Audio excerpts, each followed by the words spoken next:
कभी चावल बेचे, कभी मजदूरी की तो कभी फार्मिंग। 4 मर्तबा घर से भागकर इसको धोखे के सिवा कुछ नहीं मिला, पर इसके बावजूद भी इसने अपनी खुद की कार मैन्युफैक्चर कर ली। शुरुआत में इसकी प्राइस और क्वालिटी इतनी कम थी कि जमाने ने मजाक बना बना कर इसे फ्लॉप करने पर मजबूर कर दिया। एक नहीं कई मर्तबा ऊपर चढ़कर वापस जमीन पर गिरने की तो जैसे इसे आदत हो चुकी थी, और इसी आदत ने इसको इतना मजबूत बनाया कि आखिरकार ये लड़का दुनिया की तीसरी बड़ी कार मैन्युफैक्चरिंग कंपनी होंडाई का फाउंडर बन गया। पर आखिर कैसे? जेम टीवी की वीडियोस में एक बार फिर से खुशामदीद। नाजरीन, चंग जू यंग 1915 में कोरिया के टोंगचन नामी एक गांव में पैदा हुआ। ये गांव आज नॉर्थ कोरिया में मौजूद है। उस वक्त पूरा कोरिया एक ही मुल्क हुआ करता था जिस पर जापान राज करता था। चंग अपने 7 बहन भाइयों में सबसे बड़ा था और गुर्बत की वजह से पूरी फैमिली खेतों में काम करती थी।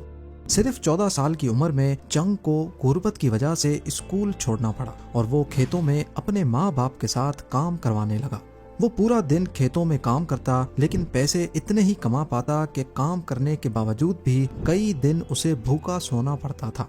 इस सिचुएशन ने उसको सोचने पर मजबूर कर दिया कि क्या वो सारी जिंदगी इसी हालत में गुजारेगा। वो अपनी जिंदगी से फेड अप हो चुका था और अल्टीमेटली वो घर से भागकर 100 किलोमीटर दूर कुवॉन सिटी में चला गया। वहां जाकर उसने कंस्ट्रक्शन वर्कर्स के साथ मजदूरी शुरू कर दी। वो मेहनत बहुत करता लेकिन पैसे कम कमाता था, पर इस सिचुएशन में भी वो बहुत खुश था, क्योंकि एक तो जो पैसे वो कमा रहा था वो सिर्फ अकेला खर्च करता, और दूसरा ये कि अब वो आज़ाद हो चुका था। लेकिन ये आज़ादी सिर्फ 2 महीने ही चल सकी। उसके माँ बाप जो उसको तलाश कर रहे थे कुवॉन आ पहुंचे और उसे ढूंढकर वापस गांव ले गए। चंग की जिंदगी में पहली बार जो खुशी आई थी वो छीनकर उसे दोबारा खेतों में काम करने के लिए भेज दिया। पर असल में उसने शहर की जिंदगी का मजा चख लिया था। वो किसी भी सूरत दोबारा से गांव या खेतों वाली जिंदगी नहीं गुजारना चाहता था। उसके बाद उसने 2 बार फिर से भागने की कोशिश की, मगर पकड़ा गया और वापस गांव में आकर काम करने लगा। 1 साल ऐसा हुआ कि फसल बहुत कम हुई और पूरे गांव में खुराक की शॉर्टेज हो गई। नौबत यहाँ तक आ गई कि कई दिन तक भूखा रहना पड़ता था। चंग ने सोचा कि अब बहुत हो चुका, वो यहाँ किसी सूरत नहीं रहेगा। अब वो चौथी बार घर से भागने की प्लानिंग करने लगा और इस बार ये उसकी आखिरी कोशिश थी। अब की बार वो भागकर सोल शहर पहुंच गया जो आज के साउथ कोरिया का कैपिटल है। उसने तो जैसे अपनी जिंदगी का मकसद बना लिया था कि गांव छोड़कर शहर में बसना है, फिर बेशक कोई भी काम करना पड़े।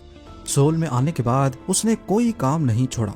कंस्ट्रक्शन के काम में मजदूरी की, फैक्ट्री वर्कर लगा, यहाँ तक के साफ सफाई का काम भी किया।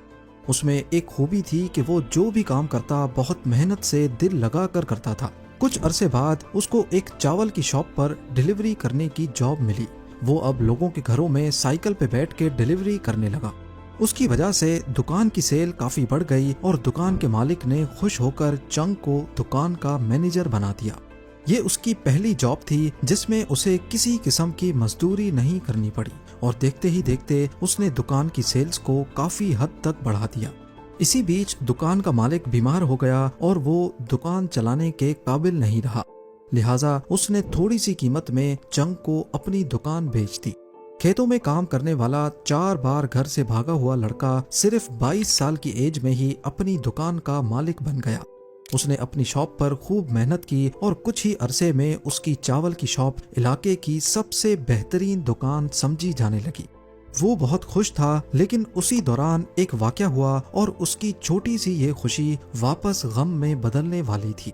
7 जुलाई 1937 को जापान का एक सिपाही मार्को पोलो ब्रिज के करीब कहीं गायब हो गया और उसको ढूंढने के लिए जापानीज सोल्जर्स ने चाइना में उसको ढूंढने की परमिशन मांगी।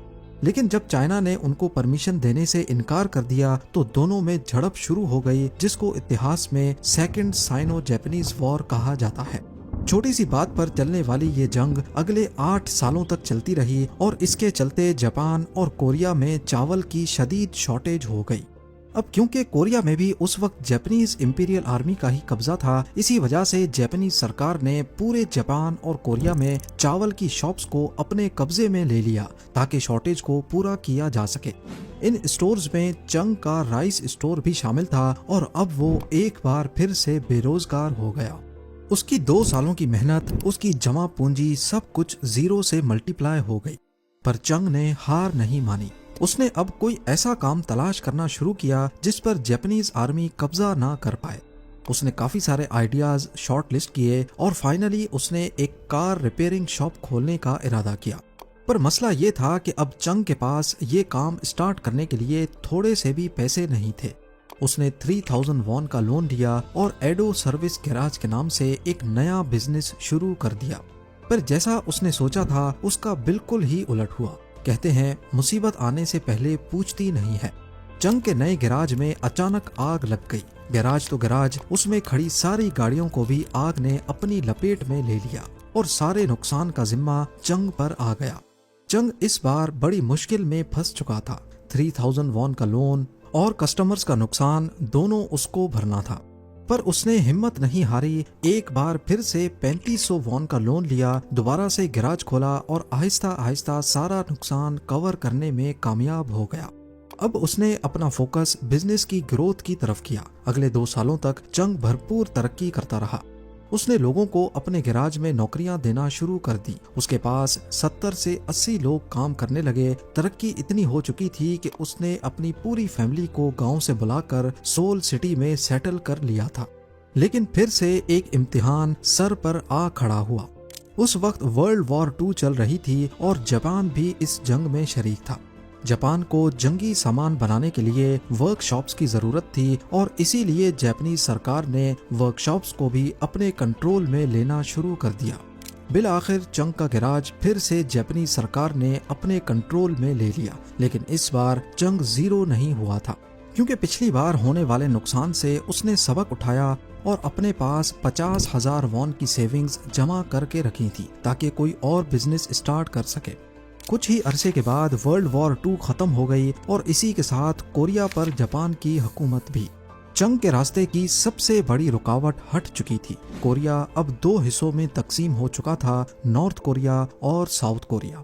हालात नॉर्मल होते ही 1946 में चंग दोबारा सोल सिटी में आया और दोबारा एक कार रिपेयरिंग बिजनेस शुरू कर दिया, एक नई पहचान और नए नाम के साथ। इस बार इसने बिजनेस का नाम होंडाई ऑटो सर्विस रखा। ये कोरियन लैंग्वेज का वर्ड है जिसका मतलब है मॉडर्न। अब सोल साउथ कोरिया का हिस्सा था जिस पर अमेरिका का इन्फ्लुएंस रहता था।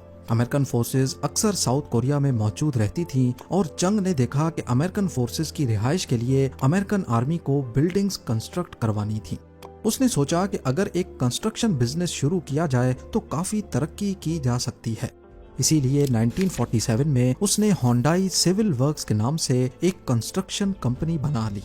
कंस्ट्रक्शन कंपनी को शुरू में छोटे मोटे घर कंस्ट्रक्ट करने या कुछ किलोमीटर्स के रोड्स बनाने का काम मिलता था, जो किसी भी नए बिजनेस के लिए काफी होता है। मगर चंग बड़े प्रोजेक्ट्स हासिल करना चाहता था, पर हालात ने उसकी सोच को एक बार फिर से ब्रेक लगा दी। 25 जून 1950 को सोवियत यूनियन की सपोर्ट से नॉर्थ कोरिया ने साउथ कोरिया पर हमला कर दिया।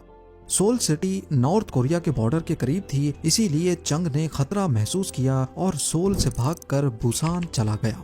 लेकिन इस बार भी चंग ने हिम्मत नहीं हारी। उसने हालात का जायजा लिया और जंगी हालात से प्रॉफिट कमाने की स्कीम सोचना शुरू कर दी। उसने देखा कि यूएस आर्मी साउथ कोरिया की मदद के लिए आ चुकी है और आर्मी की रिहाइश के लिए टेंट्स, वेयर हाउसेज और कुछ बिल्डिंग्स वगैरह की जरूरत थी। चंग ने दोबारा से कंस्ट्रक्शन बिजनेस शुरू किया और अमेरिकन ऑफिशियल्स को ऑफर की कि अगर बजट ठीक होगा तो वो किसी भी किस्म की कंस्ट्रक्शन सर्विस प्रोवाइड कर सकता है। अमेरिका क्योंकि सुपर पावर था और बजट कभी भी उनके लिए मसला नहीं था, अमेरिकन ऑफिशियल्स ने चंग की कंपनी को ऑर्डर्स देना शुरू कर दिए। चंग और उसकी टीम दिन रात मेहनत करके हर प्रोजेक्ट कंप्लीट करती गई। इसका फायदा ये हुआ कि जंग तो खत्म हो गई, लेकिन अमेरिकन और चंग के दरमियान एक अच्छा वर्किंग रिलेशन बन चुका था। क्योंकि चंग अमेरिकन के करीब था, इसीलिए चंग और साउथ कोरियन सरकार के दरमियान भी अच्छा रिलेशन बन गया। इस वॉर में काफी रोड्स और ब्रिजेस तबाह हुए थे। साउथ कोरियन सरकार ने इनकी रिकंस्ट्रक्शन के लिए प्रोजेक्ट्स चंग की कंपनी होंडाई को ही दिए। चंग की कंपनी इतनी तरक्की कर चुकी थी कि डैम्स जैसे मेगा प्रोजेक्ट भी इसी कंपनी ने बनाए। साउथ कोरिया का सबसे बड़ा डैम सोयंग भी होंडाई ने ही कंस्ट्रक्ट किया था। और वहाँ का सबसे बड़ा क्योंगबू एक्सप्रेस वे भी इसी कंपनी का कारनामा था। क्योंकि चंग का रिलेशन साउथ कोरियन हुकूमत के साथ अच्छा था और अमेरिकन्स भी उसे पसंद करते थे, इसीलिए कंस्ट्रक्शन में इस्तेमाल होने वाली हैवी मशीनरी यूएसए से वो आसानी से इंपोर्ट कर लेता था। अच्छे रिलेशंस की वजह से कॉन्ट्रैक्ट्स भी सबसे पहले उसी को मिलते थे। कंस्ट्रक्शन कंपनी तो एस्टेब्लिश हो चुकी थी, मगर चंग दोबारा से अपने पुराने कार्स वाले बिजनेस में आना चाहता था। इस बार उसने कार रिपेयरिंग से कुछ बढ़कर करने का सोचा। 1967 में उसने होंडाई मोटर्स कंपनी की शुरुआत की। बहुत जल्द होंडाई की फोर्ड कंपनी के साथ पार्टनरशिप हो गई। फोर्ड की कॉर्टिना कार उस वक्त मार्केट में फेमस थी, इसीलिए होंडाई ने एग्रीमेंट किया कि वो फोर्ड की टेक्नोलॉजी को इस्तेमाल करके कॉर्टिना कार की असेंबलिंग करेंगे और होंडाई के वर्जन के तौर पे उसे साउथ कोरिया में सेल करेंगे। ये एग्रीमेंट काफी कामयाब रहा और होंडाई ने इससे काफी तरक्की भी की, लेकिन साउथ कोरिया की कार मार्केट काफी छोटी थी। एक अंदाजे के मुताबिक सिर्फ 30,000 कार्स की मार्केट थी और उसमें ग्रोथ के चांसेस काफी कम थे। इसीलिए होंडाई ने इस कार को इंटरनेशनली एक्सपोर्ट करना चाहा, मगर फोर्ड के साथ उनका इख्तलाफ हो गया। फोर्ड ने कहा कि हमारा एग्रीमेंट सिर्फ साउथ कोरिया की मार्केट के लिए हुआ था, होंडाई इसे एक्सपोर्ट नहीं कर सकती, और इसीलिए फोर्ड और होंडाई की पार्टनरशिप टूट गई। यह डील टूटने के फौरन बाद चंग ने नए पार्टनर की तलाश शुरू कर दी और जल्द ही मित्सुबिशी मोटर्स के साथ उसने एग्रीमेंट साइन कर लिया। मित्सुबिशी अब होंडाई को कार प्रोडक्शन टेक्नोलॉजी देने के लिए तैयार थी। इस डील के बाद होंडाई ने अपनी पहली कार प्रोड्यूस की, जिसे होंडाई पोनी का नाम दिया गया। इस कार की कीमत बहुत कम थी, पर ये इसकी प्राइस ही थी जिसकी वजह से होंडाई पोनी मार्केट में फेमस हो गई और देखते ही देखते इसने होंडाई को साउथ कोरिया की सबसे बड़ी कार कंपनी बना डाला। लेकिन जैसा कि हमने पहले बताया कि उस वक्त साउथ कोरिया की कार मार्केट बहुत छोटी थी, इसीलिए वहां पर ज्यादा ग्रोथ का चांस नहीं था। होंडाई ने पोनी को इंटरनेशनली एक्सपोर्ट करना शुरू कर दिया। ये कार कई कंट्रीज में कामयाब रही, जैसा कि कनाडा में इसे खूब पसंद किया गया। लेकिन होंडाई इसे कार की सबसे बड़ी मार्केट यूएसए में लॉन्च करना चाहता था, मगर यूएसए के फेडरल एमिशन स्टैंडर्ड्स पर पूरा ना उतरने की वजह से यूएसए ने इस कार को रिजेक्ट कर दिया। चंग ने हार ना मानी और कार में मजीद इम्प्रूवमेंट्स की और बिल आखिर स्टैंडर्ड्स पर पूरा उतरकर इसे यूएसए में भी लॉन्च कर दिया गया। होंडाई पोनी का ये इम्प्रूव्ड वर्जन होंडाई एक्सेल के नाम से यूएसए में इंट्रोड्यूस हुआ। इस कार की कीमत तकरीबन $5,000 थी, जो कि दूसरी कार्स के मुकाबले में तकरीबन आधी प्राइस थी। इसीलिए शुरू में ही ये कार यूएसए में तेजी से सेल होने लगी। होंडाई मोटर्स का प्रॉफिट अब आसमान पर पहुंच चुका था, क्योंकि उनका बिजनेस अब साउथ कोरिया से लेकर यूएसए तक फैल चुका था। इतनी सस्ती होने की वजह से लोगों ने इसका मजाक बनाना शुरू कर दिया कि होंडाई एक्सेल में अगर फ्यूल टैंक फुल करवा दिया जाए तो गाड़ी की वर्थ डबल हो जाती है। जहां इसकी प्राइस आधी थी, वहीं अमेरिका की दूसरी गाड़ियों के मुकाबले में इसकी क्वालिटी भी अच्छी नहीं थी और लोगों को बार बार इसे रिपेयर करवाना पड़ता था। देखते ही देखते होंडाई एक्सेल अमेरिका में बुरी तरह फ्लॉप हो गई। हार ना मानते हुए होंडाई ने मजीद मेहनत शुरू कर दी और अपने इंजन्स और पार्ट्स के साथ साथ नए मॉडल्स इंट्रोड्यूस करवाने लगे। ये नए मॉडल्स अमेरिका समेत दूसरी कंट्रीज में भी नाम बनाने लगे। इस बार इनकी क्वालिटी भी अच्छी थी और ये अफोर्डेबल भी थी, इसीलिए कस्टमर्स भी इनसे खुश थे। देखते ही देखते होंडाई दुनिया की बड़ी कार कंपनीज में शुमार होने लगी। चंग जू यंग, जिसने अपने सफर का आगाज चावल बेचने से किया था, वो अब एक कामयाब मल्टीनेशनल कंपनी का मालिक बन चुका था। बुढ़ापे की वजह से उसकी हेल्थ अब वैसी नहीं रही, इसीलिए उसने रिटायरमेंट लेकर कंपनी अपने बेटों के हवाले कर दी। 2001 में चंग की डेथ हो गई और उसने अपने पीछे दुनिया की तीसरी बड़ी कार मैन्युफैक्चरिंग कंपनी को छोड़ा। लेकिन होंडाई से रिलेटेड कुछ हकीकतें हैं जो शायद आपको पहले मालूम ना हो। होंडाई का लोगो होंडाई के सबसे पहले कैरेक्टर एच को नहीं जाहिर करता, बल्कि ये दो आदमी हैं जो एक दूसरे से हाथ मिला रहे हैं, एक कंपनी रिप्रेजेंटेटिव और दूसरा सेटिस्फाइड कस्टमर।